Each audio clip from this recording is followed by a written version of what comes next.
Good morning, everyone. I'm Devon Hawkins. I'm a PGY3 at Eisenhower. Today we'll be discussing hypertension resolution after bariatric surgery. And thank you to SAGES for allowing me to present our information today. I have no disclosures. So obesity is easily one of the most talked about healthcare epidemics of the 21st century. It's said to affect approximately 1 billion adults worldwide. Not only does obesity contribute to the rising cost of healthcare, in 2010, $20.4 billion were spent on prescriptions for healthcare, or for hypertension. We know that bariatric surgery is an effective tool to combat some of the metabolic syndromes, and especially hypertension. And so we know that bariatric surgery is an effective tool to maybe decrease healthcare costs for patients who are both obese as well as hypertensive.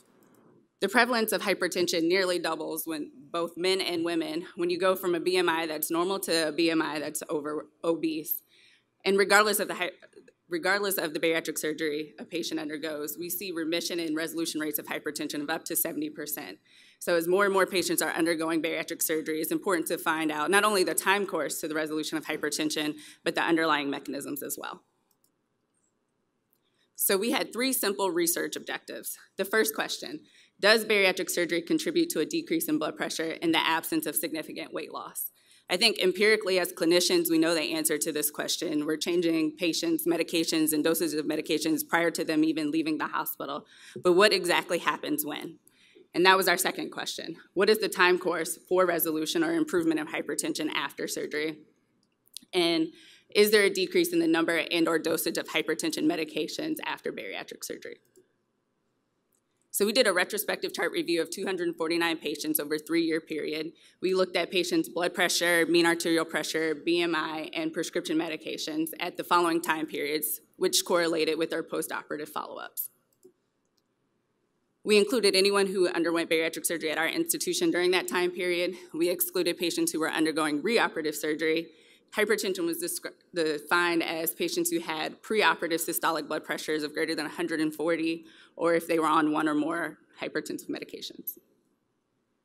So our preoperative characteristics, we had slightly more patients who were in the hypertensive group, and those patients tended to be older, which is not unexpected.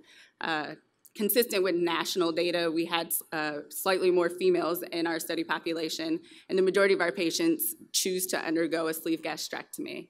Lastly, mean arterial pressure was higher in patients who were in the hypertensive group. We also looked at the different types of medications people were on, and the majority of our patients were either on ACE inhibitors or ARB, followed by thiazides, and then beta blockers and calcium channel blockers brought up the rear. So what did we find? We found that blood pressure hits its max decrease at 2 weeks versus max weight loss doesn't occur until 1 year. So this chart here, you can see body weight in the blue and mean arterial pressure in the red, and the asterisks represent numbers that are statistically significant. Interestingly, which is outside the scope of this talk, as patients begin to regain a little bit of their weight back between 3 and 5 years, their blood pressure also tends to increase. This bottom right-hand chart also basically just depicts the same information. It's really just to re-emphasize that max decreases in blood pressure happen at 2 weeks before any significant changes in body weight. We also looked at the number of medications patients were on. Preoperatively, the average was about 2 antihypertensive medications, and these numbers were statistically significantly reduced all the way up through the 5-year period, or through the 3-year period. We looked at the individual medications patients were on, and we wanted to see the decrease in dosage as compared to the preoperative value. And unlike the other graphs, this graph the asterisks depict numbers that are not statistically significant. So all of these numbers down here show a statistically significant decrease from the preoperative baseline and the dosages of medications that patients were on. Beta blockers and calcium channel blockers also appear to maintain their downward trend throughout the 5-year study period. And finally, we found that normotensive patients actually had the greatest response in changes in their mean arterial pressure. Both groups, hypertensive and normotensive, at 2 weeks seemed to have a statistically significant decrease from preoperative measurements. However, normotensive patients were able to maintain it for a 3-year study period. Confounding factors for this was that the hypertensive patients, as I just mentioned, were having changes in their medication dosages as well as the number of medications they're on. So that might explain why you don't see as significant of a change in the hypertensive group. So given that we saw normotensive patients tended to have better responses in blood pressure, it kind of begs the question, why? And so quickly, just some of the hypotheses are that maybe GLP-1 contributes to the mechanisms. GLP-1 has made a prominent debut in the literature. Not only is it an incretin, but it also increases sodium excretion from the kidneys. So that might contribute to decreases in blood pressure postoperatively. Other studies have shown that atrial natriuretic peptide increased postoperatively after bariatric surgery, and again, as a natriuretic peptide, it is increasing sodium excretion from the kidneys, and therefore it might also contribute to decreases in blood pressure. And then vasoactive intestinal peptide theoretically also increases after bariatric surgery, and as a vasodilator would contribute to the mechanism of hypertension resolution.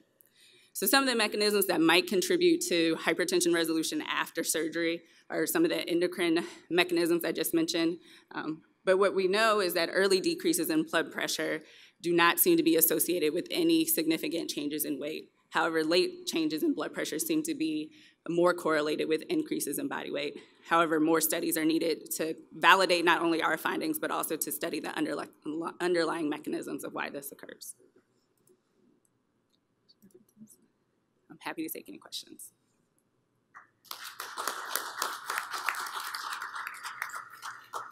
The floor is open for questions. I have a question. So did you, in the setting of taking these pressures preoperatively and postoperatively, were these techs in your clinic doing this, you know, preoperatively, or like who was measuring blood pressures? It was the techs in the clinic. It was the techs in the clinic. And the other question I had was, in terms of demographics, did you guys split out also amongst like race? Because I know hypertension is kind of a different beast amongst different demographics too. Sure. We did not, but that's something that we should consider. Okay. And the one last question, intravascular volume as a potential, you know, variable factor in the post-op period. You know, you have a patient who underwent a fairly major operation, although it's small incisions. Sure. And volume status, could that potentially be a reason why the early post-op period they have, you know, decreases in blood pressure changes? Of course, that definitely could have contributed to it. You know, this was a retrospective chart review. We looked at just their outpatient records. So I think we could assume that patients were euvolemic by the time they came back to clinic, but obviously I can't make that assumption completely. So, question, you quoted the number of medications reduced, but did you examine the people who were completely removed from medications because of their hypertension? We didn't look at that specifically. There were plenty of patients who were able to come off of their antihypertensive medications completely, but we didn't evaluate their blood pressures individually post-op.